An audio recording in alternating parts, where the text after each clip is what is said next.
In the previous video, I talked about the differences between negations of conjunctions and negations of disjunctions, and conjunctions of negations and disjunctions of negations in the formal language.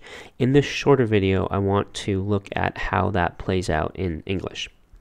So, we're gonna have some symbolizations. The atomic sentences are gonna be Pam swims and Renee swims, and we'll use P and R for those two sentences. Okay, so let's consider both Pam and Renee don't swim. So this is a conjunction. It's saying two things. It's saying Pam doesn't swim and also Renee doesn't swim. So we can translate that as negation P and negation R. Now in the previous video we saw that that's equivalent to negation of P or R. And another way of saying that is neither Pam nor Renee swim. And so actually when you have a neither nor sentence, you can think of that as, oh, it's an N either or. It's negation of either or. So when you see neither nor, one way to we previously symbolized it the top way, negation P and negation R, but you could also symbolize it this way as negation of P or R.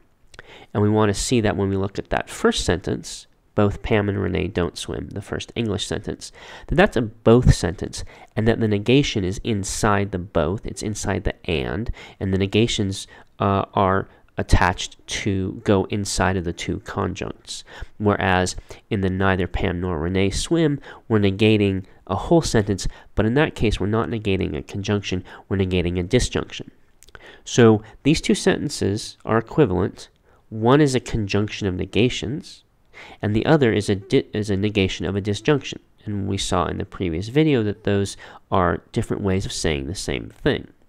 So we can have the negations in different places, either inside or outside of the other operator, and say the same thing, but if we do that, we have to make sure that we're switching the operator, right? So if we're going to have a conjunction of negations, okay, we can pull the negation outside and make it into a negated sentence, the whole thing into a negation. But when we do, we need to make sure that now we're applying the negation to the disjunction. So something similar is going to happen if we look at two other English sentences. So this time we'll say, it's not the case that both Pam and Renee swim. And so here, this is a negation of a conjunction. It's saying, do they both swim? No.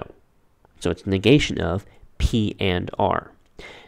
This is not the same thing as saying negation of P and negation of R. We saw that in the previous video. Why is it not? Well, we consider the situation where one of Pam and Renee doesn't swim, but the other does. This sentence, it's not the case that both Pam and Renee swim. That's true if one but not the other swims. But if I say both don't, then what I've said is false.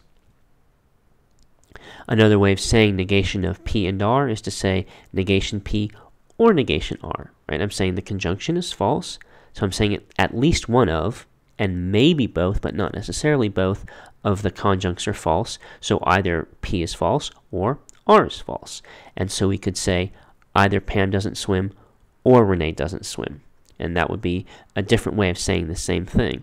So again, we can say the same thing in different ways, and we can put the negation in different places, but when we do, we have to make sure that we also have the right operator. So if we want to have a negation of a conjunction, that's fine.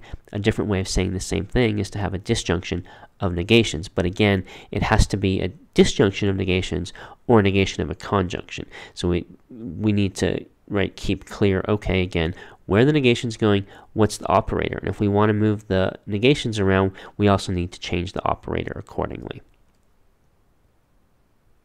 And so the last way we could say this more concisely is to say either Pam or Renee doesn't swim. So when we're doing these symbolizations, we need to bear in mind two questions. Are the negations on the pieces, or are they on the other operator, the conjunction or the disjunction? And then we need to be clear, what is the other operator? Is the other operator a conjunction, or is the other operator a disjunction? And once we have these two questions clear, where are the negations going, and what is the other operator, then we'll have our symbolization taken care of, at least for the kinds of sentences that involve these negations and then disjunctions and conjunctions.